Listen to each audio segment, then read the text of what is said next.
চারটি আলামত দেখলে বুঝবেন আপনি হেদায়েতের পথে আছেন। হেদায়েত হচ্ছে দুনিয়ার ভিতরে সবচেয়ে দামি একটি জিনিস। যদি আমরা হেদায়েতের পথে না থাকতে পারি, সঠিক পথে যদি আমরা না থাকতে পারি, তাহলে আমাদের মতো হতবাগার কপাল পোড়া কেউ হবে না। এজন্য হেদায়েতের জন্য কিন্তু আমরা প্রত্যেক নামাজে দোয়া করি। যখন আমরা নামাজে দাঁড়াই তখন বলি ইহদিনাস সিরাতাল মুস্তাকিম, ও Allah show us the right path, show us the correct path. Allah আমাকে সঠিক পথ দেখান, আল্লাহ আমাকে সঠিক রাস্তা দেখান। এজন্য হেদায়েত হচ্ছে অনেক বড় একটি দামি জিনিস। এই হেদায়েত যারা না পায় তাদের দুনিয়াতেও অশান্তি, আখেরাত চিরস্থায়ীভাবে জাহান্নাম। এজন্য অবশ্যই সবসময় হেদায়েতের পথে থাকতে হবে। যদি চারটি আলামত আপনার ভিতরে থাকে তাহলে আপনি বুঝবেন যে আপনার ভিতরে হেদায়েত আছে এবং আপনি হেদায়েতের পথে আছেন, সঠিক পথে আছেন। এক নাম্বার হচ্ছে আজান শোনার সাথে সাথেই নামাজের জন্য আপনার মনটা ছটফট করবে। যদি আপনি হেদায়েতের পথে থাকেন তাহলে আজান শোনার সাথে সাথেই আপনার মন নামাজের জন্য ছটফট করবে। যদি নামাজের জন্য ছটফট না করে তাহলে মনে করবেন যে আপনি হেদায়েত থেকে দূরে সরে আছেন। নামাজের জন্য ছটফট করা মুমিন ব্যক্তিই কেবলমাত্র জান্নাতে যেতে পারবে। কেননা ইমানের পরের সবচেয়ে গুরুত্বপূর্ণ যে ইবাদত সেটা হচ্ছে নামাজ। নবীজি সাল্লাল্লাহু আলাইহি ওয়াসাল্লাম জানিয়ে দিয়েছেন, আউয়ালু মা ইউহাসাবু বিহিল আবদু ইয়াউমাল কিয়ামাতিস সালাহ, on the day of resurrection the first prayer will be calculated. কিয়ামতের দিন সর্বপ্রথম বান্দার নামাজের হিসাব নেওয়া হবে। এজন্য নামাজের সাথে সম্পর্ক বাড়ান।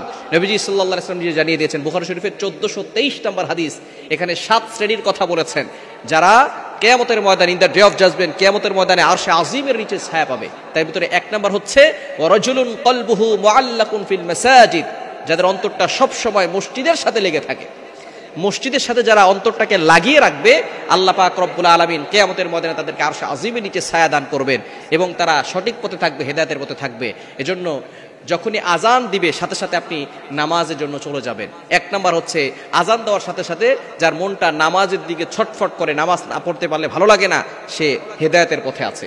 2 নাম্বার হচ্ছে যাদের কোরআন তেলাওয়াত শুনতে খুব মজা লাগে।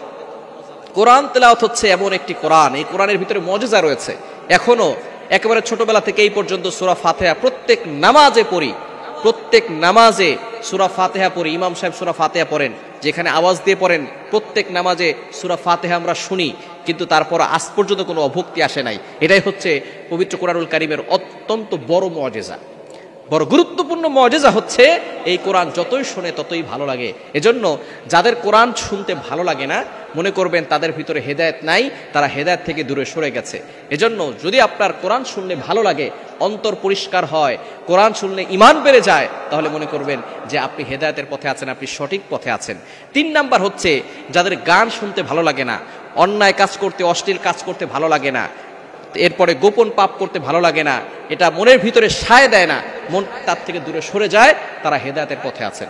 এজন্য অনেক যুবক আবার এমন আছে নামাজও পড়ে আবার গান শোনে। মনে রাখবেন, গান শুনবেন না, এই গান মানুষকে হেদায়েতের থেকে দূরে সরিয়ে দেয়। এজন্য গান বাজনা, এই অশ্লীল কাজ, অশ্লীল দৃশ্য, এগুলো দেখা শোনা মানুষের ঈমান ধ্বংস করে দেয়, মানুষের হেদায়েত থেকে তাকে দূরে সরিয়ে দেয়।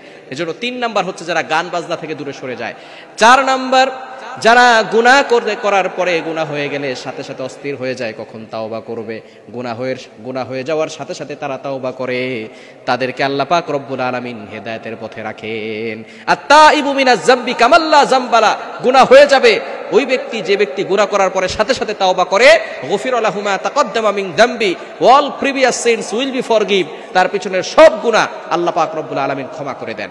এজন্য গুনাহ হয়ে যাবে, কুল্লু বানি আদম খাত্তাউন ওয়া খায়রুল খাত্তাইন আত-তাওয়াবিন, প্রত্যেক আদমই গুনাহগার, তবে ওই গুনাহগার আল্লাহর কাছে সবচেয়ে বেশি প্রিয় যে গুনাহ হয়ে যাওয়ার সাথে সাথে আল্লাহর কাছে তাওবা করে। এজন্য যারা গুনাহ হয়ে যাওয়ার সাথে সাথে তাওবা করে তারা হেদায়েতের পথে আছে। এই 4টি কাজ করলে যদি আপনার ভিতরে থাকে, মনে করবেন আপনি হেদায়েতের সঠিক পথে আছে।